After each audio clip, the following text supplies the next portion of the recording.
পানির ব্যবস্থা নেই, ক্ষুধার যন্ত্রণায় আবু হুরায়রা ছটফট করতেছে। রাস্তার ভিতরে বসে আবু বকর আসলেন, সালাম হয়ে গেল, কথা হয়ে গেল। আবু হুরায়রার অবস্থা বুঝতে পারে নাই। আবু বকর চলে যায়। কিছুক্ষণ পরে হযরত ওমর চলে আসে। ওমর আসার পরে তার সাথে সালাম হয়, কথা হয়। ওমর বুঝতে পারে নাই আবু হুরায়রার পেটের ভিতরে ক্ষুধা, না বুঝে হযরত ওমর চলে যায়। 3 নাম্বার সিরিয়ালে দু জাহানের বাদশা মুহাম্মদুর রাসূলুল্লাহ চলে আসে। এসে সালাম হয়ে যায়। আল্লাহ রাসূল বুঝে ফেলেছেন আবু হুরায়রা কতদিন যাবত খায় নাই। চিন্তা, কতদিন যাবত খায় নাই। চেহারা দেখি আল্লাহ রাসূল বুঝে ফেলেছে আবু হুরায়রা খায় নাই। আবু হুরায়রা চলো, কই যাবে? চলো দেখি কোনো খাবারের আয়োজন হয় কিনা। আল্লাহ রাসূল তার এক স্ত্রীর ঘরের আঙ্গিনায় গিয়ে আওয়াজ দিয়েছে, ইরে ঘরের ভিতরে কোনো খাবার আসেনি। ঘরের ভিতর থেকে আওয়াজ আসলো, ঘাস। কি আছে? ওই এক পেলা দুধ, এছাড়া আর কোনো খাবার নাই। এই দুধ যখন সামনে পরিবেশন করা হলো, আল্লাহ রাসূল আবু হুরায়রাকে ডেকে বলেন, আবু হুরায়রা যে মসজিদে নববীর ভিতরে যা, ওখানে দেখ 70 জন আসহাবে সুফফাস, ওদেরকে নিয়ে আসো, দাওয়াত দিয়ে আসো। আবু হুরায়রা চলে যাইতেছেন, চিন্তা করতেছেন এক পেলা দুধ মাত্র, এই এক পেলা দুধ মাত্র 2 জনে খাইলেই তো সাবার হয়ে যাবে। 70 জন সাহাবায়ে কেরাম সহ আমরা 2 জন 72 জন, কিভাবে আমরা আমাদের এক পেলা দুধ দিয়ে আমরা কিভাবে খাবার আয়োজন করব? রাসূলের আদেশ পালনার্থে আবু হুরায়রা মসজিদে নববীতে গিয়ে আওয়াজ দেয়, ও আসহাবে সুফফা, সাহাবায়ে কিরাম, আল্লাহ রাসূল তোমাদেরকে দাওয়াত দিয়েছেন, তাড়াতাড়ি চলে আসো। সব সাহাবায়ে কিরামদেরকে নিয়ে হাজির হয়ে যায়। হাজির হওয়ার পরে আল্লাহ রাসূল আবু হুরায়রাকে বললেন, আবু হুরায়রা এই দুধের পেলা হাতে নাও, প্রত্যেক সাহাবীর হাতের ভিতরে দিয়ে দাও। প্রত্যেকে বলো যেন তৃপ্তি সহকারে পান করে নেয়। এক একজন সাহাবী ওই দুধের পেলা হাতের ভিতরে নেয় এবং তারা তৃপ্তি সহকারে পান করে। একে একে পান করতে করতে 70 জন সাহাবী এক পেলা দুধ খেয়ে তৃপ্তি হয়ে পেট ভর্তি করে ফেলে। সর্বশেষে আল্লাহ রাসূলের কাছে যখন আমার পেলা ফেরত আসে, আল্লাহ রাসূল বলেন, আবু হুরায়রা রে, এবার তুমি পান করো। আবু হুরায়রা বলেন, আমি বিসমিল্লাহ বলে পান করলাম, এক টান দিলাম। আবার রাসূল বলেন, না হয় নাই, আবার তুমি পান করো। আবু হুরায়রা আবার পান করলেন। এরপরে আল্লাহ রাসূল বললেন, না আবার তুমি পান করো। আবু হুরায়রা তৃতীয়বার পান করার পরে আল্লাহ রাসূল কি পেলাটা ফেরত দিলেন। ফেরত দেওয়ার পরে বললেন, ও পয়গম্বর, আমি আর খাইতে পারবো না, আমার পেট পরিপূর্ণ হয়ে গেছে। আল্লাহ রাসূল দুধের পেলা হাতের ভিতরে নিলেন। ঘটনার ভিতরে পাওয়া যায় ওই দুধ পেলার ভিতরে যতটুকু ছিল, প্রথমে যেই পরিমাণ ছিল 70 জন 72 জন রাসূল সহ 72 জন সাহাবায়ে কেরাম, 71 জন সাহাবায়ে কেরাম এক পেলা দুধ খাওয়ার পরেও শুরুতে যেই দুধ ছিল, খাবার শেষেও সেই দুধের পরিমাণ রয়ে গেছে। আল্লাহু ওয়াহদাহু লা শারীকা লাহু ونشهد أن سيدنا وسندنا وحبيبنا وحبيب ربنا وطبيبنا وطبيب قلوبنا ومولانا محمد صلى الله تعالى عليه وعلى آله وأصحابه وبارك وسلم الذي أرسله الله تعالى بالحق بشيرا ونذيرا وداعيا إلى الله بإذنه وسراجا منيرا.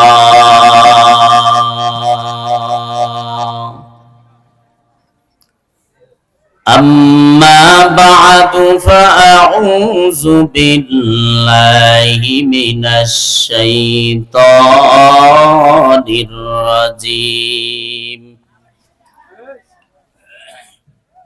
بسم الله الرحمن الرحيم. قليلا ما تشكرون. وقال رسول الله صلى الله عليه وسلم الدنيا خلقت لكم وأنتم خلقتم للآخرة أو كما قال النبي عليه الصلاة والسلام.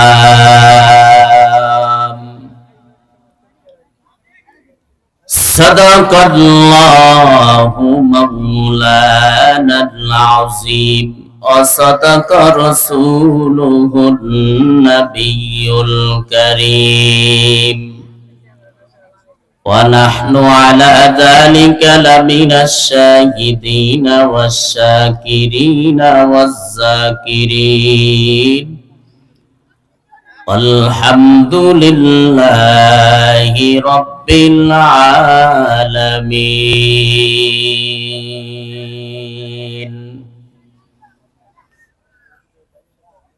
جزى الله عنا محمدا ما هو أهله. رب زدني علما سبحانك لا علم لنا إلا ما علمتنا إنك أنت العليم الحكيم. لا إله إلا الله لا إله إلا الله لا إله إلا الله لا إله إلا الله محمد رسول الله. رب اشرح لي صدري ويسر لي أمري واحلل عقدة من لساني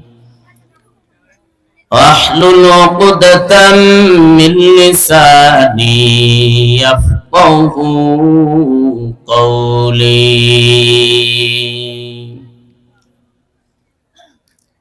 जगह जी लगाने की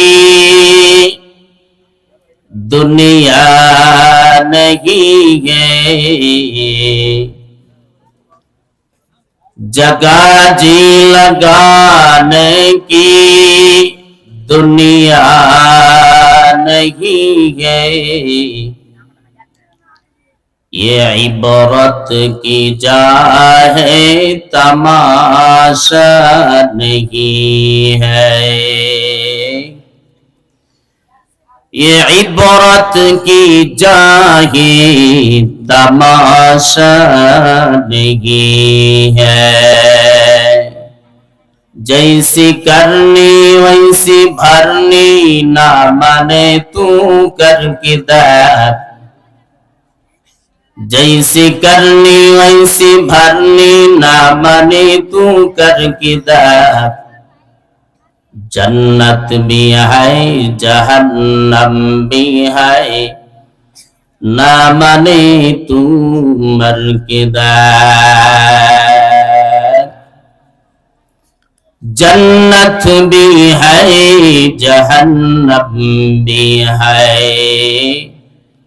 ना माने तू मर किताब। গোপালবাড়ি মঞ্জুয়ারা ইসলামিয়া হাফিজিয়া মাদ্রাসা ও এতিমখানা হাফেজ ছাত্রদের পাগড়ি প্রদান উপলক্ষে ওয়াজ ও মাহফিল আজ 1 জানুয়ারি 2026। উপস্থিত দূর দূরান্ত থেকে আগত ইসলাম প্রিয় ধর্মপ্রিয় মুসলমান ভাই ও বন্ধুগণ, পর্দার অন্তরালে অবস্থানরত আমার সম্মানিত মা ও বোনেরা, আর উপস্থিত হযরত উলামায়ে কেরাম, আজকের এই মাহফিলের মধ্যমণি প্রধান বক্তা মুফতি রেজওয়ান রফিকি সাহেব, আলোচনা পেশ করবেন আবুল খায়ের আনসারী সাহেব। আজকের এই মাহফিলের প্রধান অতিথি সাবেক সংসদ সদস্য ডাক্তার দেওয়ান মোহাম্মদ সালাউদ্দিন বাবু সাহেব। আমরা মহান রবের কাছে অন্তরের অন্তরস্থল থেকে কালিমাত শুকর আদায় করি যে আল্লাহ রাব্বুল আলামিন এই জান্নাতের বাগানে, বেহেশতের বাগানে আমাদেরকে একত্রিত হওয়ার তৌফিক দান করেছেন। সেজন্য রবের শিখানো ভাষায় আমরা আমাদের জবান খুলে পড়ে নেই আলহামদুলিল্লাহ। আরেকটু আওয়াজ দিয়ে বলি আলহামদুলিল্লাহ।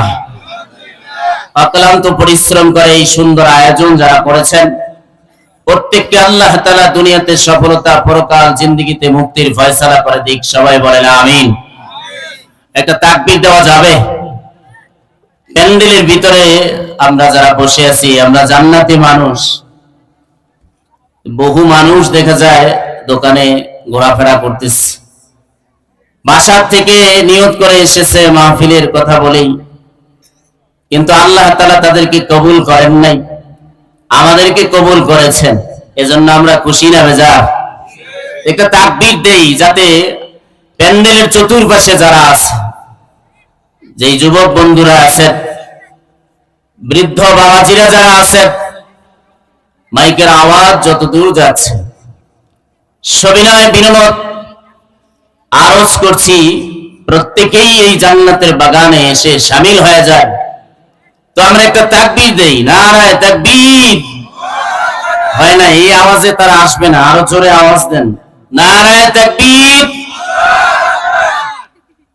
এই জান্নাতে বাগানে এসে আমরা খুশি না বেজার? যদি খুশি হয়ে থাকি তো আরেকবার পড়ে নেই আলহামদুলিল্লাহ। সমস্ত প্রশংসা কার? আমাদের সৃষ্টিকর্তাকে। জান্নাত বানাইছেন কে? জাহান্নাম বানাইছেন কে? দুনিয়াতে আমাদেরকে পাঠিয়েছেন কে? সমস্ত শুকর কার? ওই মহান রবের শুকর আদায় করলে আল্লাহ তাআলা খুশি হয়ে যায়। হাদিসে পাকে এসেছে, কোন বান্দা নিয়ামতের কথা শুনে যদি সুবহানাল্লাহ বলে তো মিজানের পাল্লা অর্ধেক পরিপূর্ণ হয়ে যায়। আওয়াজ দিয়ে বলেন সুবহানাল্লাহ। রাসূল বলেন, কোন বান্দা যদি আল্লাহর নিয়ামত পাওয়ার পরে শুকর আদায় করে আলহামদুলিল্লাহ বলে, তাহলে মিজানের পাল্লা পরিপূর্ণ করে দেন আল্লাহ তাআলা। এজন্য নিয়ামতের শুকর আদায় করা। আল্লাহ কত আমাদেরকে নিয়ামত দিয়েছেন, অসংখ্য নিয়ামতের ভিতরে আমরা ডুবন্ত আছি, কিন্তু আমাদের খবর নাই, আমরা শুকর আদায় করি না। তো আল্লাহ তাআলা বলেন, কলিলাম মা তাশকুরুন।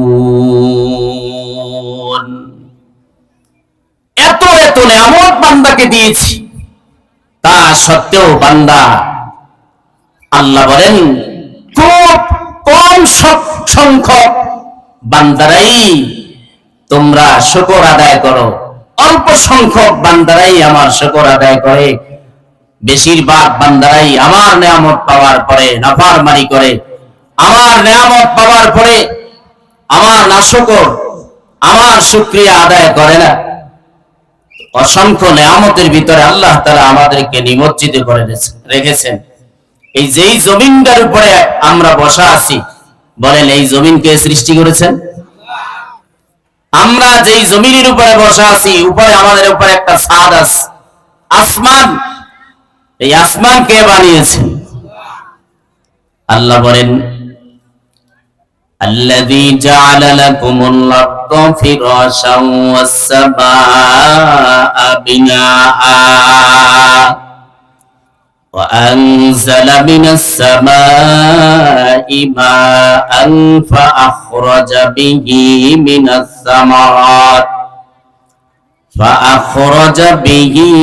من الثمرات رزقا لكم فلا تجعلوا لله أندادا وأنتم تعلمون।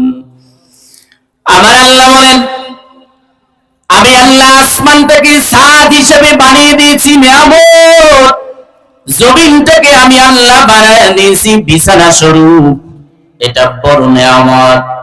আল্লাহ তাআলা বলেন, এই জমিনটাকে শুধু বিছানা বানায় দেই নাই, আমি আল্লাহ শুধু আসমানটাকে ছাদ হিসেবে বানাই নাই, এই ছাদের ভিতর থেকে আমি আল্লাহ তাআলা বৃষ্টি বর্ষণ করি জমিনে। আমার আল্লাহ বলেন, ওয়ানজালা মিনাস সামাই মান ফাখরাজা বি, আমি আল্লাহ আসমান থেকে বৃষ্টি নাযিল করি, বৃষ্টি, মুষলধারে বৃষ্টি, বৃষ্টি দিয়ে জমিনটাকে আমি আল্লাহ তাআলা উর্বর করে দেই, যাতে মাটির ভিতরে কৃষকরা ক্ষেত চাষ করতে পারে, ফসল ফলাইতে পারে, ফসল রোপণ করতে পারে, এই সুবিধা যাতে তারা অর্জন করতে পারে। এবং জমিন থেকে আমি আল্লাহ তাআলা, এই উর্বরকৃত জমিন থেকে আমি আল্লাহ প্রত্যেকটা মাখলুকের জন্য রিজিকের ব্যবস্থা করে দেই। আমাদেরকে রিজিক দেন কে? জোরে বলেন। আল্লাহ বলেন, জমিন থেকে আমি আল্লাহ রিজিক, সামারাত, এক বছর সামারাতুন, বহু বছরের সামারাত। আল্লাহ বলেন, একটা ফল নয়, একটা ফল ফ্রুট নয়, আমি হরেক রকমের, নানা রকমের ফল ফ্রুট আমি জমিন থেকে বের করে দেই। কয় কেন? কয় তোমাদের রিজিক স্বরূপ, তোমাদের খাবারের জন্য আমি আল্লাহ শুধু তোমাদেরকে বানাই নাই, 3.5 হাত বডি দিয়ে আমি এত সুন্দর করে মানুষ বানাইয়া শুধু দুনিয়াতে পাঠিয়ে দিয়েছি না, শুধু দুনিয়াতে 3.5 হাত বডির মানুষ বানাইয়া আমি শুধু পাঠিয়ে দেই নাই, রাত দিন 24টা ঘন্টা বান্দা নিয়ামতের ভিতরে ডুবন্ত আছে। আমার আল্লাহ বলে, আমি শুধু তোমাদেরকে সৃষ্টি করি নাই, তোমাদেরকে বেঁচে থাকার জন্য, জীবন ধারণ করার জন্য আমি খাবারের ব্যবস্থা করে দিয়েছি। এজন্যই তো দেখা যায় আম গাছে আম, নারিকেল গাছে নারিকেল, আর দেখা যায় অনেক রকমের ফল। আল্লাহ তো সুন্দর সুন্দর ফল বানাইছে। আবার দেখেন আম গাছের ভিতরে আম ধরে, এক একটা আমের ভিতরে এক এক ধরনের স্বাদ। আল্লাহ এত কিছু দিয়ে আল্লাহ নিজে গোপন হয়ে আছেন। এই বান্দা, দুনিয়াতে তোমাদেরকে পাঠাইছি আমার পরিচয় লাভের জন্য। আল্লাহ বলেন, ওয়ামা খালাকতুল জিন্না ওয়াল ইনসা ইল্লা লিয়াবুদুন, আমি মানুষ সৃষ্টি করি নাই, জিন জাতি সৃষ্টি করি নাই, তবে সৃষ্টি করেছি একমাত্র আমি আল্লাহর পরিচয় লাভের জন্য। আল্লাহ তাআলার পরিচয় কিভাবে মিলবে? বান্দা যখন আল্লাহর হুকুম পালন করবে, আল্লাহ তাআলার পরিচয় মিলে যাবে। আল্লাহ অসংখ্য নিয়ামত দিয়ে আমাদেরকে ডুবিয়ে রেখেছে, এত এত নিয়ামত দিয়েছেন। আল্লাহ পুরা বডির ভিতরে কত নিয়ামত দিয়েছে। আল্লাহ হাত দিয়েছেন, পা দিয়েছেন, চোখ দিয়েছেন, এত সুন্দর একটা ব্রেন দিয়েছেন, বিবেক দিয়েছেন আল্লাহ তাআলা। কিসের জন্য?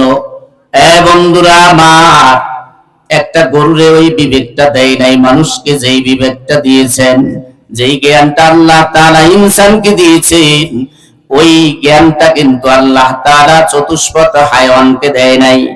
আপনার গোয়াল ঘরের গরুটাকে কিন্তু দেয় নাই, ছাগলকে কিন্তু দেয় নাই, হাঁস মুরগিকে কিন্তু আল্লাহ তাআলা ওই জ্ঞানটা দেয় নাই। যেই জ্ঞানটা আল্লাহ তাআলা জিন এবং ইনসানকে দিয়েছে।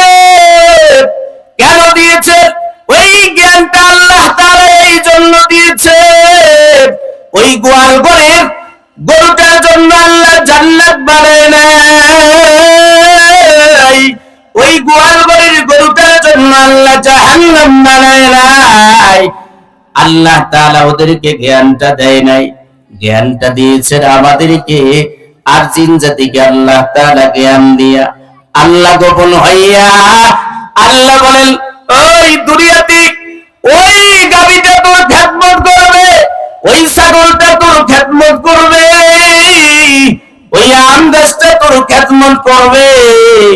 পৃথিবীতে আমি আল্লাহ যা বানাইছি সব তোমাদের খেদমত করবে। সব কিছু আমি বানাইছি জিন এবং মানুষের ইবাদতের গোলামির জন্য। আর জিন এবং মানুষকে বানিয়েছি আমি আল্লাহর ইবাদতের জন্য। শুধু তিন বেলা খাবি না, তিন বেলা খাবি, ফাঁকে ফাঁকে নাস্তাও করবি রে বান্দা। শুধু খাবি না, এই দুনিয়াতে আপেল খাবি, এটা জান্নাতি ফলের স্যাম্পল। দুনিয়াতে আম খাইবা, এটা জান্নাতি আমের স্যাম্পল। দুনিয়াতে আঙ্গুর ফল খাইবা, এটা জান্নাতি আঙ্গুরের স্যাম্পল। এগুলো খাবি, আবার তিন বেলা খাবারও তিন বেলা খাবি, আবার ফাঁকে ফাঁকে নাস্তাও খাবি। সব নিয়ামত তোমাদের জন্য, শুধু মাঝখান দিয়ে আমার হুকুম মানবা, আমার ইবাদত করবা, আর নিয়ামত পাইয়া আমার শুকর আদায় করবা রে বান্দা।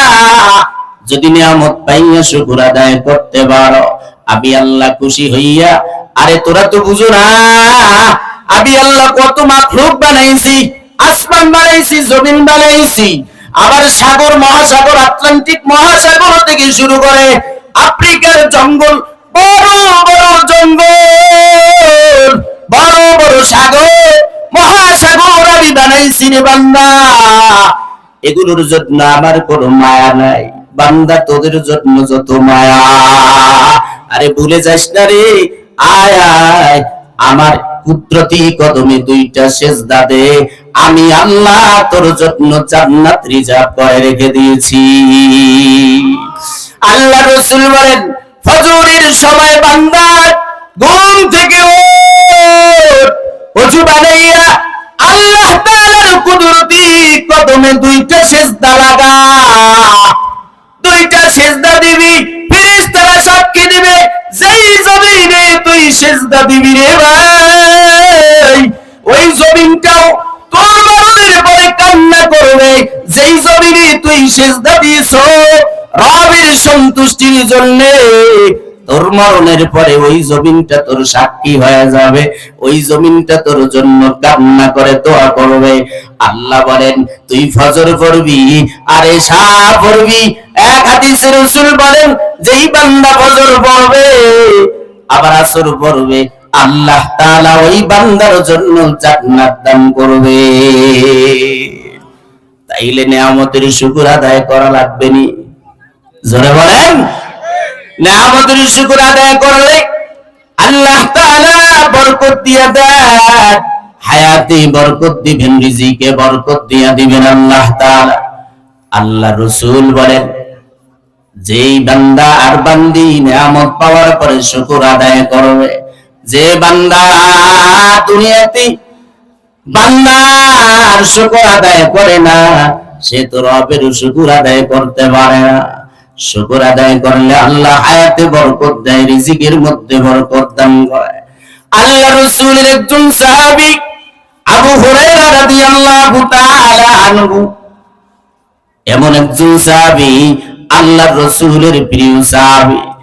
তিনি সব সময় আল্লাহর রাসূল থেকে ইলম শিখতেন। মসজিদে নববীর ভিতরে সব সময় পড়ে থাকতেন তিনি ইলম শেখার জন্য। খাবারের ব্যবস্থায় ক্ষুধার যন্ত্রণায় আবু হুরায়রা ছটফট করতেছে।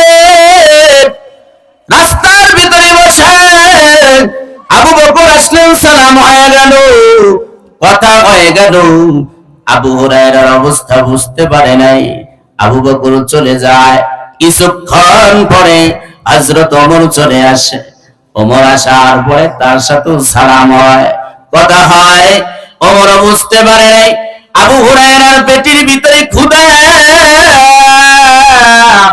না বুঝে হযরত ওমর চলে যায়। 3 নাম্বার সিরিয়ালে দু জাহানের বাদশা মুহাম্মদুর রাসূলুল্লাহ চলে আসে। এসে সালাম হয়ে যায়। আল্লাহ রাসূল বুঝে ফেলেছেন আবু হুরায়রা কতদিন যাবত খায় নাই। চিন্তা, কতদিন যাবত খায় নাই। চেহারা দেখি আল্লাহ রাসূল বুঝে ফেলেছে আবু হুরায়রা খায় নাই। আবু হুরায়রা চলো, কই যাবে? কই চলো দেখি কোনো খাবারের আয়োজন হয় কিনা। আল্লাহ রাসূল তার এক স্ত্রীর ঘরের আঙ্গিনায় গিয়ে আওয়াজ দিয়েছে, এই ঘরের ভিতরে কোনো খাবার আসেনি। ঘরের ভিতর থেকে আওয়াজ আসলো, ঘাস কি আছে? ওই এক পেলা দুধ, এছাড়া আর কোনো খাবার নাই। এই দুধ যখন সামনে পরিবেশন করা হলো, আল্লাহ রাসূল আবু হুরায়রাকে ডেকে বলেন, আবু হুরায়রা যা মসজিদে নববীর ভিতরে যা, ওখানে দেখ 70 জন আসহাবে সুফফাস, ওদেরকে নিয়ে আসো, দাওয়াত দিয়ে আসো। আবু হুরায়রা চলে যাইতেছেন, চিন্তা করতেছেন এক পেলা দুধ মাত্র, এই এক পেলা দুধ মাত্র 2 জনে খাইলেই তো সাবার হয়ে যাবে। 70 জন সাহাবায়ে কেরাম সহ আমরা 2 জন 72 জন, কিভাবে আমরা আমাদের এক পেলা দুধ দিয়ে আমরা কিভাবে খাবার আয়োজন করব? রাসূলের আদেশ পালনার্থে আবু হুরায়রা মসজিদে নববীতে গিয়ে আওয়াজ দেয়, ও আসহাবে সুফফা, সাহাবায়ে কিরাম, আল্লাহ রাসূল তোমাদেরকে দাওয়াত দিয়েছেন, তাড়াতাড়ি চলে আসো। সব সাহাবায়ে কিরামদেরকে নিয়ে হাজির হয়ে যায়।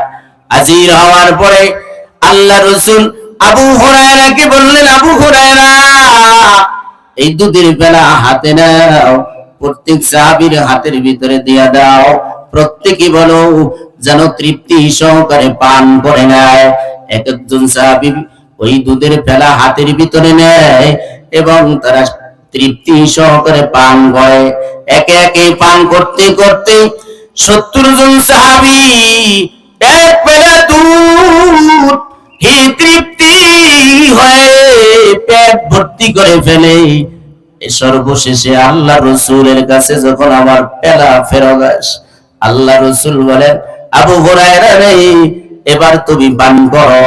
আবু হুরায়রা বলেন, আমি বিসমিল্লাহ বলে পান করলাম, এক টান দিলাম। আবার রাসূল বলেন, না হয় নাই, আবার তুমি পান করো। আবু হুরায়রা আবার পান করলেন। এরপরে আল্লাহ রাসূল বললেন, না আবার তুমি পান করো। আবু হুরায়রা তৃতীয়বার পান করার পরে আল্লাহ রাসূল কি ফেলাটা ফেরত দিলেন। ফেরত দেওয়ার পরে বললেন, ও পয়গম্বর, আমি আর খাইতে পারবো না, আমার পেট পরিপূর্ণ হয়ে গেছে। আল্লাহ রাসূল দুধের পেলা হাতের ভিতরে নিলেন।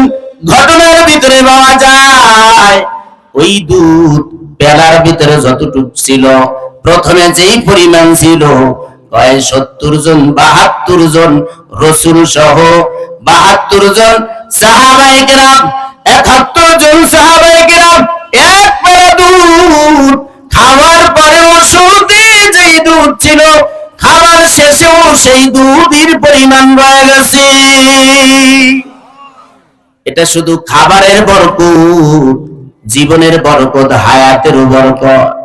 যদি কোন বান্দার বান্দি আল্লাহর হুকুম পালন করে, আল্লাহ তাআলা তার হায়াতের মধ্যে বরকত দিয়া দিবেন, তার রিজিকের মধ্যে বরকত দিয়া দিবেন। কথা ঠিক না বেঠি?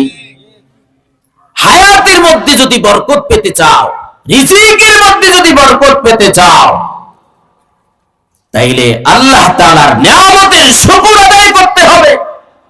সম্মানিত উপস্থিতি, গতকাল আমাদের বাংলাদেশের সাবেক প্রধানমন্ত্রী বেগম খালেদা জিয়া ইন্তেকাল, এর আগের দিন ইন্তেকাল করেছেন। গতকাল তার জানাজা হয়েছে। আল্লাহ তাআলা তাকে জান্নাতের উঁচু মাকাম দান করুক এবং তার জীবনের গুনাহগুলো আল্লাহ তাআলা ক্ষমা করে দিক। সবাই বলেন আমিন। কিন্তু এই জানাজার নামাজটা যিনি পড়িয়েছেন, আমাদের ঢাকার রাজধানী বাইতুল মুকাররম সম্মানিত খতিব হযরতুল আল্লাহ হযরত মাওলানা হযরত আল্লামা আব্দুল মালিক সাহেব দামাত বারাকাতুহুল আলিয়া, তিনি জানাজাটা পড়িয়েছেন। এমন একজন আলেম জানাজাটা পড়িয়েছেন যিনি একজন মুখলিস এবং যোগ্যতা সম্পন্ন আলেম।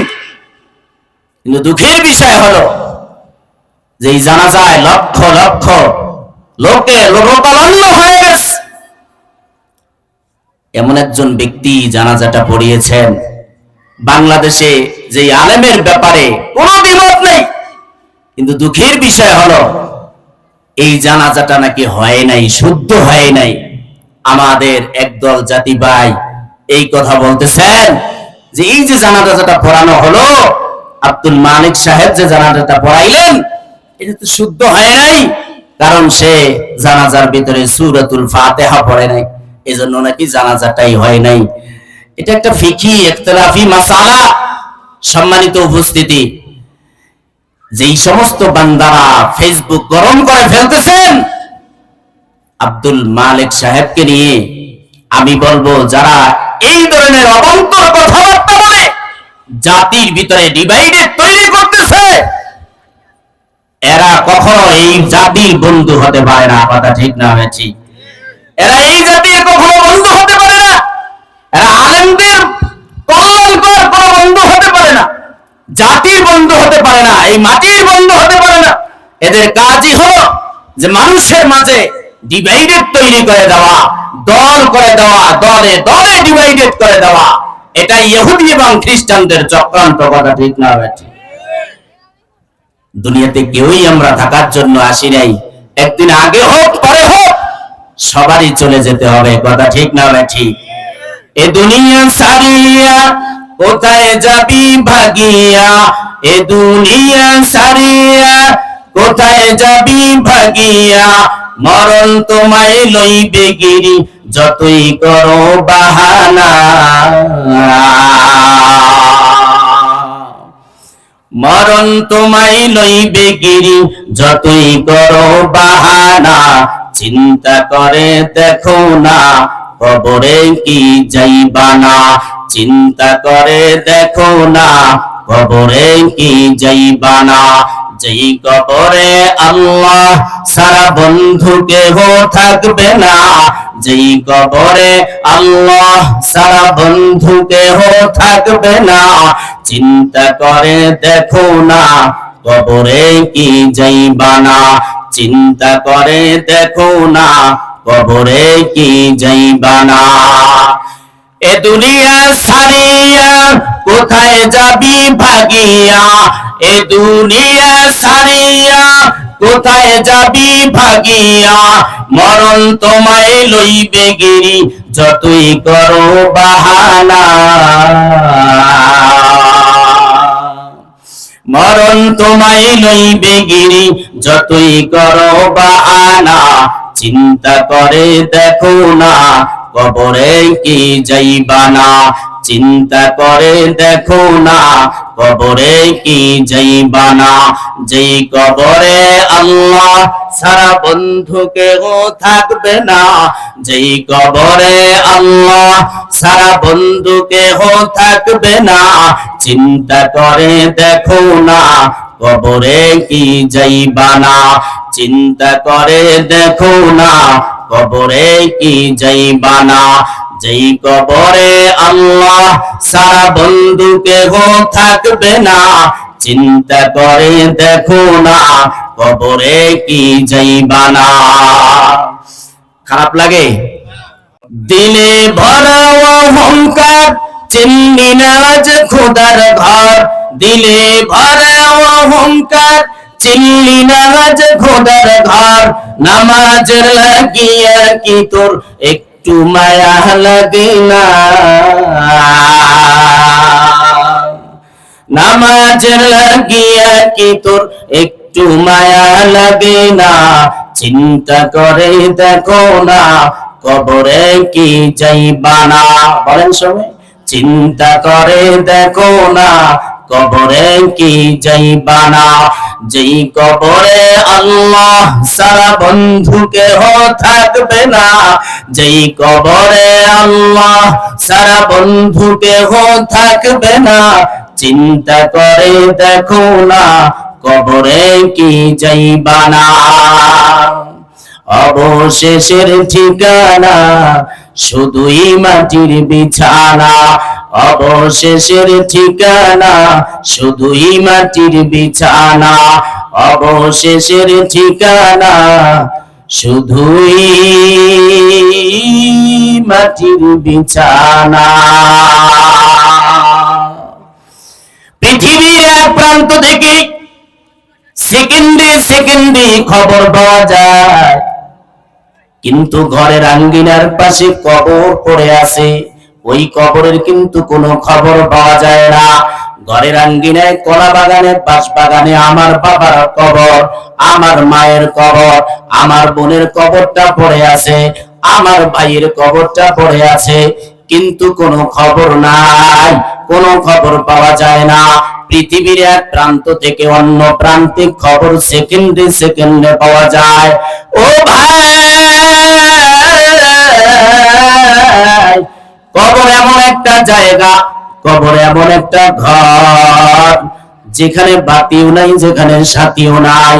কবর এমন একটা জায়গা যেখানে অন্ধকার আর অন্ধকার। আল্লাহর রাসূল বলেন, যেই বান্দা ঈমান নিয়ে যাবে কবরে, 5 ওয়াক্ত নামাজ পড়ে কবরে যেতে পারবে, নেক আমল নিয়ে কবরে যাবে, তার কবরটা আলোকিত হয়ে যাবে। আল্লাহর রাসূল বলেন, মুমিন বান্দা যখন কবরে চলে যাবে, কবরে যাওয়ার পরে একজন যুবক দাঁড়িয়ে যাবে। কবরওয়ালা জিজ্ঞাসা করবে, ভাই আমার সাথে তো আমার বাবারেও দেখি না, আমার মাকেও দেখি না, আমার বোনকেও দেখি না, আমার ভাইকেও দেখি না, কে তুমি, কি তোমার পরিচয়? রাসূল বলেন, ওই যুবক জবাব দিবে, আমি গলাম তোমার কোরআন তেলাওয়াত। আল্লাহু আকবার। মুমিন বান্দা তাকায় দেখবে আরেকজন সুগন্ধিওয়ালা যুবক কবরের ভিতরে দাঁড়িয়ে আছে। জিজ্ঞাসা করবে, তুমি কে? বলবে, আমি তোমার নেক আমল, যেই আমল তুমি ফজরের নামাজ আদায় করার মাধ্যমে করেছো। তুমি যোহর ছেড়ে দাও নাই, আসর ছেড়ে দাও নাই, মাগরিবি ছেড়ে দাও নাই, তুমি এশা ছেড়ে দাও নাই। ওই নেক আমলগুলা তুমি এই মাদ্রাসায় দান করেছিলে, ওই দানের সওয়াবগুলো আমাকে আল্লাহ তাআলা যুবক বানায়া পাঠালেন। আল্লাহর রাসূল বলেন, কবরের ভিতরে যখন বান্দা যাবে, ভাই দূরে চলে যাবে, বন্ধু আর বন্ধুর পরিচয় থাকবে না, বাবাও চলে যাবে, মাও চলে যাবে, সবাই পর হয়ে যাবে। কবরে যাওয়ার পরে চতুর্দিকে অন্ধকার আর অন্ধকার, ডানে মাটি বামে মাটি, উপরে মাটি নিচেও মাটি। রাসূল বলেন, কবরে একজন মুমিন বান্দা যখন যাবে, তখন তাকে জিজ্ঞাসা করা হবে, মান রব্বুক, তোমার রবকে, ওয়া মা দীনুক, তোমার ধর্মের পরিচয় দাও, ওয়া মান নাবিয়্যুকা, তোমার নবীর পরিচয় দাও। এই তিনটা প্রশ্ন আল্লাহ তাআলা আউট করে দিয়েছে। দুনিয়াতে ছাত্র ছাত্রীরা পরীক্ষা ঘরে পরীক্ষা দেয়, প্রশ্ন কিন্তু আউট হয় না। প্রশ্ন কেউই জানে না, হলের ভিতরে ঢোকার পরে প্রশ্ন জানতে পারে। কিন্তু আল্লাহ তাআলা আমাদেরকে কত ভালোবাসেন আর মহব্বত করেন যে কবরের ভিতরে বান্দা মুসিবতে পড়ে যাবে, যাতে ওই মুসিবত থেকে আবার বান্দা বান্দীগুলো জান্নাত পেয়ে যায়। এজন্য আল্লাহ তাআলা অগ্রিম প্রশ্নগুলো আউট করে দিয়েছে। এই বান্দা, দুনিয়াতে যারা রাসূলের সুন্নাত মানবে, যারা আল্লাহর বিধান পালন করবে, এদেরকে যখন জিজ্ঞাসা করা হবে তোমার মান রব্বুক, তোমার রবকে, সাথে সাথে জবাব আসবে রব্বি আল্লাহ, আমার রব হলেন আল্লাহ। যেই বান্দা বান্দি রাসূলের সুন্নাত আদর্শ মেনে জীবন পরিচালনা করেছে, এরা কবরে যাওয়ার পরে ধর্মের পরিচয় যখন জিজ্ঞাসা করবে, ধর্মের পরিচয় দিয়া দিবে ইসলাম। এবারে নবীর পরিচয় জিজ্ঞাসা করার পরে যারা দুনিয়াতে রাসূলের সুন্নাত মানছে, আদর্শ মেনে দুনিয়াতে নিজের জীবনটা, ব্যক্তি জীবন, পারিবারিক জীবন, রাষ্ট্রীয় জীবন থেকে শুরু করে সব জীবনে সব লাইনে যে রাসূলের আদর্শ পালন করেছে, এরা সাথে সাথে বলে দিবি মুহাম্মাদুর রাসূলুল্লাহ সাল্লাল্লাহু আলাইহি ওয়াসাল্লাম। আর পাশাপাশি যখন এই জবাবটা একজন মুমিন বান্দার কণ্ঠ থেকে বেরিয়ে আসবে, আল্লাহ বলবে আসমান থেকে আমার বান্দা বান্দি সত্য বলেছে। মালিক ফেরেশতাকে ডেকে বলবেন না, জান্নাতের রেদওয়ান ফেরেশতাকে ডেকে বলবেন জান্নাতের থেকে, আর এই বান্দা বান্দির কবরের সাথে লাইন লাগায়া দাও, জান্নাতের নিয়ামত বান্দা দেখি দেখি ঘুমায়া যাবে। পাশাপাশি একজন বেঈমান যখন কবরে যাবে, কবরে তাকেও তিনটা প্রশ্ন করা হবে। কবরে কোনো ভেদাভেদ নাই। রাজা যদি কবরে যায় তাকেও তিনটা প্রশ্ন করা হবে, ইমাম যদি কবরে যায় তাকেও তিনটা প্রশ্ন করা হবে। ও ভাই, একজন রিক্সা চালক যদি কবরে যায় তাকেও তিনটা প্রশ্ন করা হবে। পুরুষ হোক নারী হোক, সবাইকে তিনটা প্রশ্ন করা হবে। একজন বেঈমান যখন ঈমান হারা হয়ে কবরে যাবে, তিনটা প্রশ্ন করার, প্রত্যেকটা প্রশ্নের জবাবে বলবে হালাদ্রি, আমি কিছুই জানি না, হায় আমার আফসোস, আমি কিছুই জানি না, আমি কিছুই জানি না। আল্লাহ বলবেন এই বান্দাটাকে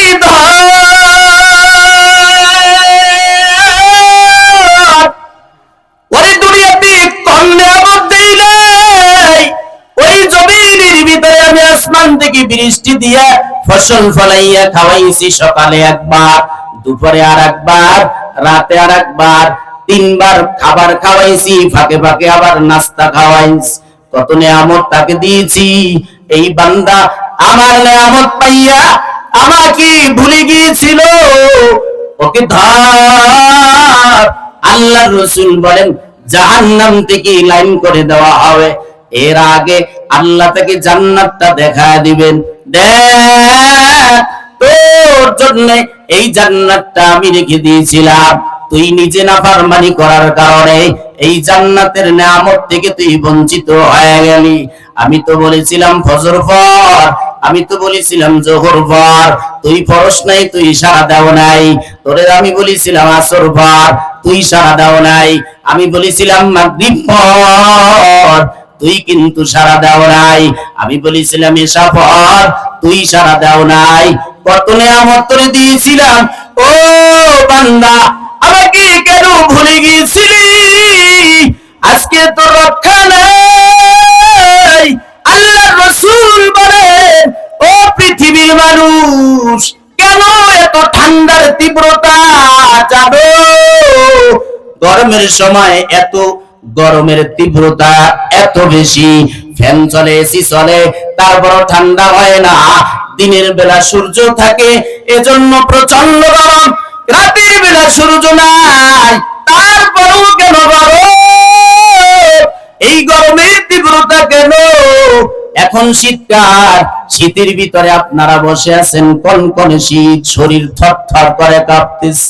আল্লাহর রাসূল বলেন গরমের সময় তীব্রতা গরমের, শীতের সময় শীতের তীব্রতা কেন জানো? আল্লাহ তাআলা জাহান্নাম বানাইছেন, জাহান্নামের ভিতরে আল্লাহ তাআলা আগুন বানাইছেন। আগুন বানানোর পর আল্লাহ তাআলা মালিক ফেরেশতাকে বলেন, ও মালিক, জাহান্নামের আগুনটাকে তুমি তেজ করো, এটাকে জ্বালাও।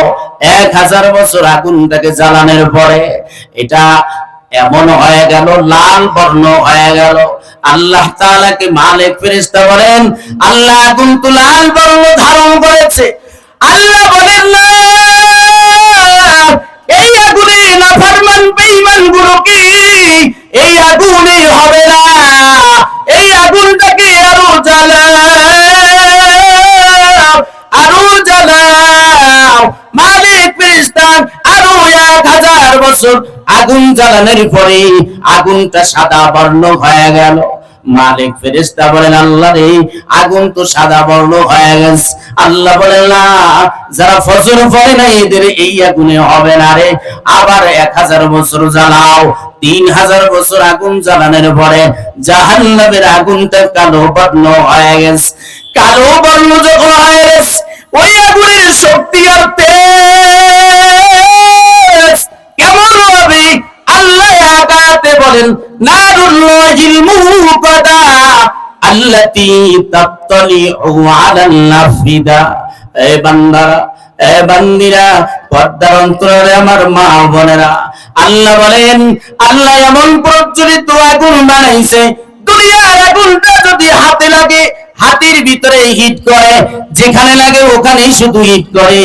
আর জাহান্নামের যে কালো বর্ণ আগুনটা আল্লাহ বানায় রাখছেন, আল্লাহ বলেন, আল্লাতী তাত্তালিউ আলাল আফিদা, জাহান্নামের আগুন শরীরের যে কোনো জায়গায় স্পর্শ করবে, সাথে সাথে তার কলিজা ভুনা হয়ে যাবে। নাউযুবিল্লাহ। বান্দাকে আসহাবের কাঠগড়ায় যখন দাঁড়ানো হবে, হাদিসের ভিতরে এসেছে, তাফসীরে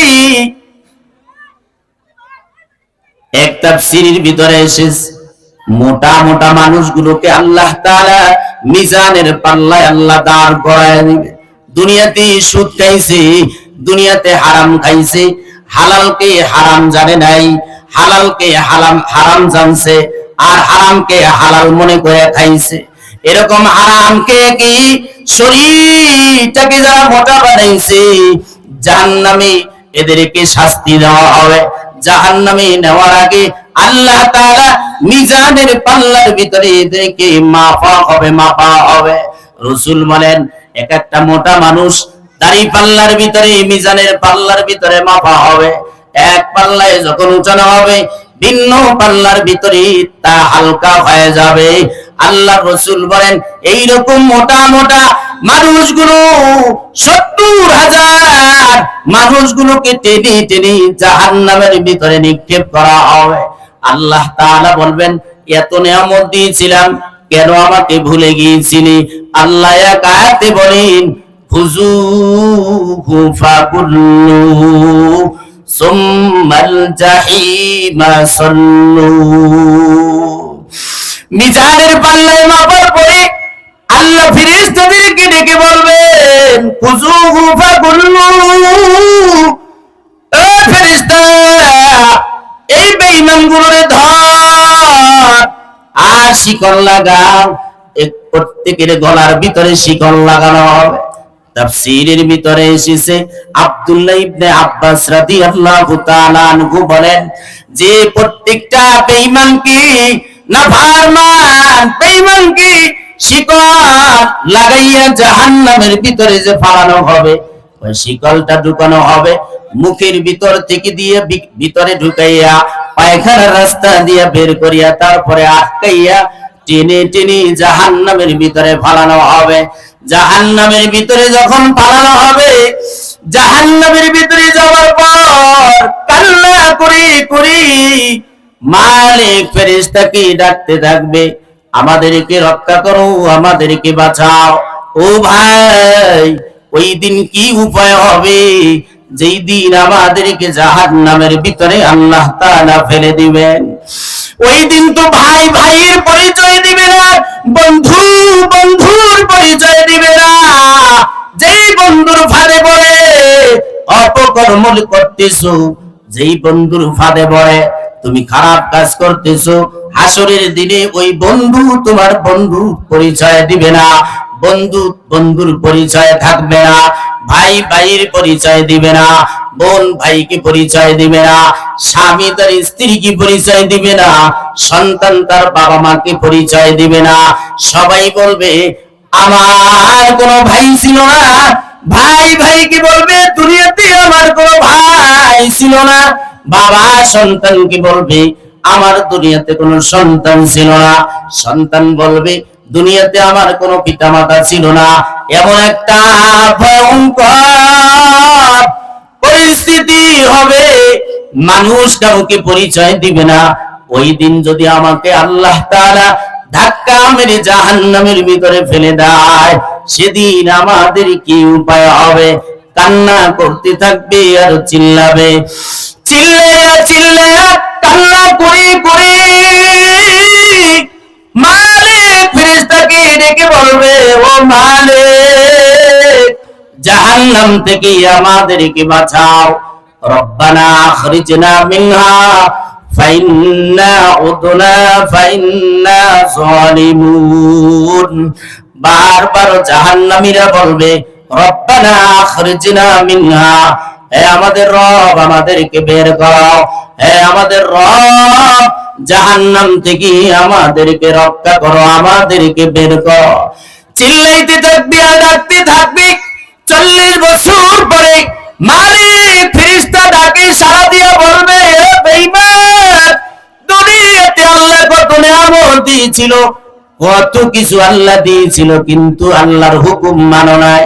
এবার জাহান্নামের ভিতরে থাক আর মজা চাই, দেখ আগুনের শাস্তি কেমন লাগে, কেমন মজা লাগে। এবার থাক, কোনো কথা বলবি না। যখন জাহান্নামীরা দেখবে যে মালিক ফেরেশতা থেকে কোনো উপকারের আশা করা যায় না, তখন তারা আবার আল্লাহকে ডাকতে থাকবে, বারবার আল্লাহকে ডাকতে ডাকতে 40 বছর পরে আল্লাহ তাআলা একটা জবাব দিয়ে দিবেন। ওই জবাবটা আল্লাহ অগ্রিম আমাদেরকে জানা দিস। আল্লাহ বলেন, قال اخسئوا فيها ولا تكلمون। আল্লাহ রাব্বুল আলামিন ওই দিন বলবে, বেঈমানেরা, নাফরমানেরা, যারা আমার নিয়ামত খাইয়া আমাকে মানো নাই, আমার হুকুম পালন করো নাই, দুনিয়াতে বাহাদুরি করেছো, একটা কথাও বলবি না, লাঞ্ছিত অবস্থায় জাহান্নামের ভিতরে পড়ে থাক, একটা শব্দ করবি না। ওই দিন কি উপায় হবে? যেই দিন রবের পক্ষ থেকে বলা হবে, এই একটা কথাও বলবি না, ওয়ালা তুকাল্লিমুন, আমার সাথে তোদের কোনো কথা নাই, কোনো কথা হবে না। মালিক ফেরেশতাকে আল্লাহ ডেকে বলবেন, মালিক, জাহান্নামের দরজাটা ভালোভাবে আটকা দে, একটা বেঈমানও যাতে বের হতে না পারে। দুনিয়াতে কত নিয়ামত দিয়েছিলাম, স্ত্রী দিয়েছিলাম, খাবার দিয়েছিলাম, সন্তান দিয়েছিলাম। আল্লাহ ডাক দিবে, যখন বেঈমানরা বারবার আল্লাহকে ডাকতে থাকবে, আল্লাহ তাআলা বেঈমানদেরকে ডেকে বলবে, দুনিয়াতে তোমাদেরকে হায়াত দিয়েছিলাম, আল্লাহ দিয়েছিলেন, দুনিয়াতে তোমাদেরকে স্ত্রী দিয়েছিলাম, বলবে আল্লাহ স্ত্রী দিয়েছিলেন, দুনিয়াতে সন্তান দিয়েছিলাম, আল্লাহ দিয়েছিলেন, ক্ষমতা দরকার, ক্ষমতা দিয়েছিলাম, আল্লাহ দিয়েছিলেন, টাকা দরকার, অর্থ দরকার, দিয়েছিলাম, আল্লাহ দিয়েছিলেন। এত নিয়ামত দেওয়ার পরেও আমাকে স্মরণ করেছিলে? কয় না, আপনাকেই ভুলে গিয়েছিলাম। আল্লাহ তখন বলবেন, যা দুনিয়াতে তোরা আমাকে ভুলে গিয়েছিলি, আজকে আমিও তোমাদেরকে ভুলে গেলাম। নাউজুবিল্লাহ। বলেন আল্লাহ ভুলে গেলেন? আল্লাহ তো ভুলেন না।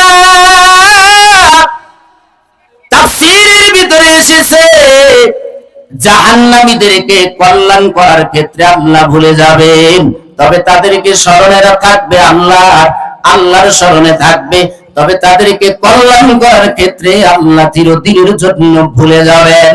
আল্লাহ আর স্মরণ রাখবেন না। আল্লাহ আয়াতে বলেন, আমিও তোমাদেরকে ভুলে গেলাম দুনিয়াতে আমার নিয়ামত পাওয়ার পরে যেমন ভাবে তোমরা আমাকে ভুলে গিয়েছিলে। বন্ধুরা আমার, এজন্য ভুলে গেলে চলবে না। দুনিয়াতে আমল করা লাগবে। ফজর আদায় করতে হবে, যোহর আদায় করতে হবে, আসর আদায় করতে হবে, মাগরিব আদায় করতে হবে, ইশা আদায় করতে হবে। রাজি আছেন কারা কারা? নারে তাকবীর। ফজর পড়বেননি? হাত তুলেন, হাত তুলেন। ফজর পড়বেননি? জোরে বলেন। যোহর পড়বেননি? না শুধু জুমা পড়বেন? আর বছর আসলে ঈদ পড়বেন? আল্লাহ ফজরের নামাজ পড়লে হাত নামান।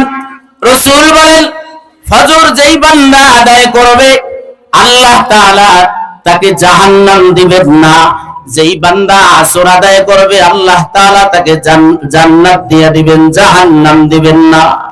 এজন্য ফজরের সময় যদি আপনি ফজর আদায় করেন, আল্লাহ তাআলা আসমান থেকে একদল ফেরেশতা পাঠায় দেয়। ওই ফেরেশতা এসে আপনার আমলনামা লিখতে থাকে। ফজরের সময় একটা দল ফেরেশতা আসমান থেকে আসে, আইসা দেখে বান্দা সিজদার ভিতরে পড়ে আছে। খাতার ভিতরে লেখে বান্দা সিজদার ভিতরে পড়ে আছে। এই দল ফেরেশতা আসরের সময় আবার আসমানে চলে যায়। বান্দা আসরের সময় সিজদায় পড়ে থাকে। আবার লিখে যে বান্দাকে যখন গিয়া দেখেছি যে সিজদা করতে আছে, আর আসরের সময় যখন রেখে আসছি তখনও দেখে আসছি তারা সিজদায় পড়ে আছে। দ্বিতীয় আর একটা দল আসমান থেকে আসে, এরাও আইসা দেখে আসরের সময় বান্দা সিজদায় পড়ে আছে। এবারে ফজরের সময় ওই দল যখন চলে যায়, বান্দাকে রেখে যায় সিজদার ভিতরে। আল্লাহ তাআলা তো সবই দেখেন, সবই শুনেন। তারপর ওই ফেরেশতাদেরকে আল্লাহ সাক্ষী রাখবেন হাসরের দিনে। এই ফজর পড়নে ওয়ালা আর ইশা পড়নে ওয়ালা এই বান্দাগুলোকে আল্লাহ তাআলা জান্নাত দিয়ে দিবেন। সুবহানাল্লাহ। হাসরের দিনে এক বান্দাকে আমলনামা মাপার জন্য সামনে আনা হবে। প্রত্যেকের আমলনামা মাপা হবে। এরকম মাপতে মাপতে আল্লাহর রাসূল বলেন, একজন বান্দা আমার উম্মতকে সামনে আনা হবে। তার আমলনামা যখন মাপা হবে, তার আমলনামা চেয়ে দেখা হবে 99টা খাতা রাখা আছে। 99টা খাতা আমলনামা। প্রত্যেকটা খাতা দৈর্ঘ্য আর লম্বা হবে। চোখের পলক যত দূর যায় তত দূর পর্যন্ত এক একটা খাতার দৈর্ঘ্য। এরকম 99টা খাতা আমলনামা যখন মাপা হবে, দেখবে যে এগুলো সব বদ আমল। বান্দার আমলগুলা ভারী হয়ে গেছে, বদ আমলগুলা ভারী হয়ে গেছে, আর বান্দা হালকা হয়ে যাবে। আল্লাহর রাসূল দেখা রাখবে 99টা খাতা, 99টা আমলনামা তারা ভারী হয়ে গেল, বান্দাটা হালকা হয়ে গেল। আল্লাহ তাআলার পক্ষ থেকে ঘোষণা করা হবে, এরে বান্দা, এই যে তোমার আমলনামা মাপা হলো, এই আমলনামার ভিতরে কোনো সন্দেহ আসেনি? বান্দা বলবে না, আল্লাহ এই আমলনামার ভিতরে কোনো সন্দেহ নাই, কোনো সংশয় নাই। আয় আল্লাহ, আপনি যা এখানে লিপিবদ্ধ করেছেন সবই আমি দুনিয়াতে করেছি। বান্দা নিরাশ হয়ে যাবে। আল্লাহ বলবেন, না রে বান্দা, তোর জন্য আমি আল্লাহ তাআলার পক্ষ থেকে একটা নেক রেখে দিয়েছি। সুবহানাল্লাহ। বলেন ওই নেক আমলটা তুই নে। বান্দা বলবি 99টা আমলনামা, এই 99টা আমলনামা এক পাল্লার ভিতরে রাখা হয়েছে। এই পাল্লাটা ভারী হয়ে গেছে, আমি বান্দা হালকা হয়ে গেছি। আপনার একটা নেক যদি দেওয়া হয় কিভাবে ভারী হবে? আল্লাহ বলবেন নে, কাগজের ভিতরে লেখা থাকবে লা ইলাহা ইল্লাল্লাহ মুহাম্মাদুর রাসূলুল্লাহ। বান্দা এই কাগজটা যখন বান্দা এক পাল্লার ভিতরে দেওয়া হবে, আর ভিন্ন পাল্লার ভিতরে যখন 99টা ওই খাতা আমলনামা রাখা হবে, রাসূল বলেন আল্লাহর পক্ষ থেকে দেওয়া লা ইলাহা ইল্লাল্লাহ পাল্লাটাই ভারী হয়ে যাবে। বান্দা জান্নাতে চলে যাবে। সব মানুষদেরকে মাপা হবে, এরপরে পুলসিরাত পাড়ি দিতে হবে। এই কথাগুলো যদি বিশ্বাস না করেন ঈমান থাকবে না। এক একটা স্টেশন আমাদের পাড়ি দিতে হবে। রূহের জগতের স্টেশন পাড়ি দিলাম, মায়ের গর্ভের স্টেশন পাড়ি দিলাম, দুনিয়ার জগৎটা পাড়ি দিতেছি। দুনিয়ার জগতের পরে কবরের স্টেশনটা পাড়ি দিতে হবে। হাসরের ময়দানের স্টেশনটা আমাদের পাড়ি দিতে হবে। মিজানের পাল্লা, দাড়ি পাল্লা, এখানে এই স্টেশন পাড়ি দিতে হবে। এরপরে সর্বশেষ স্টেশন পুলসিরাত পাড়ি দেওয়ার পরে আপনার আমার ফয়সালা হবে, আপনি আমি জান্নাতি নাকি জাহান্নামী। রাসূল বলেন কেউ বিজলির আকারে পুলসিরাত পাড়ি দিয়ে চলে যাবে, কেউ ঘোড়া দ্রুতগামী ঘোড়া যেভাবে দৌড়ায় ওইভাবে পুলসিরাত পাড়ি দিয়ে চলে যাবে। পুলসিরাত যেই বান্দা বান্দি পাড়ি দিতে পারবে ওই বান্দা বান্দি গুলোই জান্নাতে চলে যাবে। বহু আল্লাহর বান্দারা ওই পুলসিরাত পাড়ি দিতে গিয়ে কেটে কেটে পড়ে যাবে জাহান্নামের ভিতরে। এই পুলসিরাত পাড়ি দেওয়ার পর আল্লাহ যখন হিসাব নিকাশ করার জন্য আল্লাহ বিচারালয়ে বসাইবেন, তখন আল্লাহ তাআলা বলবেন, আল্লাহ রাসূল ডেকে বলবেন, আয় আল্লাহ আপনি বিচার শুরু করে দেন। আল্লাহর রাগ প্রশমিত হয়ে যাবে। আল্লাহ বলবেন ঠিক আছে, কাকে দিয়ে বিচার শুরু করব? আল্লাহ রাসূল বলেন, আমি আমার প্রিয় বন্ধু আবু বকরকে দাঁড় করা দিবেন। আবু বকরকে দাঁড় করা দেওয়ার সময় আবু বকর কান্না করবেন। আল্লাহ রাসূলকে ডেকে ডেকে বারবার বলবেন, ও পয়গম্বর, শেষ জীবনে ইসলাম গ্রহণ করেছি, ইসলাম গ্রহণ করার পরে বেশি আমল করতে পারি নাই। জীবনে কি করেছি না করেছি আপনি আমাকে রবের সামনে দাঁড় করা দিয়েন না। আল্লাহ রাসূল বলবেন, বন্ধুরে যান রবের সামনে দাঁড়ায়। আবু বকর দাঁড়ায় যাবে, দাঁড়াইয়া আল্লাহ কুদরতি কদমের ভিতরে সিজদায় পড়ে যাবেন। সিজদায় পড়ে কান্না করতে থাকবেন। কান্না করে করে জমিনের ভিতরে পড়ে যাবেন। আল্লাহ তাআলা বলবেন, আবু বকর মাথা উত্তোলন করেন, আপনি তো বলেন আমার বন্ধুর বন্ধু। আল্লাহু আকবার। আপনি আমার বন্ধুর বন্ধু। যাক, আমি আল্লাহ আমার পক্ষ থেকে আপনাকে ক্ষমা করে দিলাম। সম্মানিত উপস্থিতি, এবার বলেন আবু বকর কোন আমলের কারণে হাসরের দিনে আল্লাহ তাআলার পক্ষ থেকে বিনা হিসাবে ক্ষমার ঘোষণা পাবেন? বলেন কোন হিসাবে পাবেন? একমাত্র রাসূলের আদর্শ, রাসূলের রঙে রঙিন হওয়ার কারণে। কথা ঠিক না ভাই? ঠিক। শুধু কি তাই? হাসরের দিনে আবু বকরকে আল্লাহ তাআলা বিনা হিসাবে জান্নাত দিয়ে দিবেন। শুধু কি এটাই? তার মৃত্যুর ঘটনার দিনে ঘটনা এইভাবে আসছে, যেদিন মৃত্যুবরণ করবে আম্মা জান আয়েশাকে ডেকে বলতেছেন, আয়েশা আজকের কোন দিন? আজকের তো সোমবার। আমার বন্ধুর ইন্তেকাল তো সোমবার দিন হয়েছে। প্রত্যেকটা জিনিস জিজ্ঞাসা করেছেন। আবু বকর ইন্তেকাল করেছেন, ইন্তেকালের আগে ওসিয়ত করেছেন যে রসুলের রওজায় আমার বন্ধু রসুলের রওজার কাছে নিয়ে যাবে। আমার লাশ যদি রসুলের রওজা থেকে আওয়াজ আসে তাইলে রসুলের রওজার পাশে আমাকে দাফন করবে, নচেৎ সাধারণ মুমিনদের কবরে আমাকে মাকবারায় দাফন করে দিবে। তো ঘটনার ভিতরে এসেছে, শেষ করতেছে। আবু বকর রাদিয়াল্লাহু ইন্তেকালের পরে জানাজা পড়াইয়া লাশ যখন রসুলের রওজার সামনে নিয়ে গেছে, সাথে সাথে রসুলের কবরের ভিতর থেকে আওয়াজ আসে, উদখুলুল হাবিবা ইলাল হাবিব, হাই তোমরা আমার বন্ধুকে তাড়াতাড়ি আমার রওজার ভিতরে প্রবেশ করো। সুবহানাল্লাহ। কেন? শুধু রসুলের আদর্শ সারা জীবন পালন করেছেন, নিজের জীবন দিয়া, অর্থ দিয়া, সবকিছু দিয়া, বিসর্জন দিয়া, তারপর রসুলকে মহব্বত করার কারণে আল্লাহকে ভালোবেসেছেন, রসুলকে মহব্বত করেছেন, এজন্য জান্নাত পেয়ে গেছেন। সাহাবায়ে কেরাম জান্নাতি ঘোষণা পেয়ে গেছেন।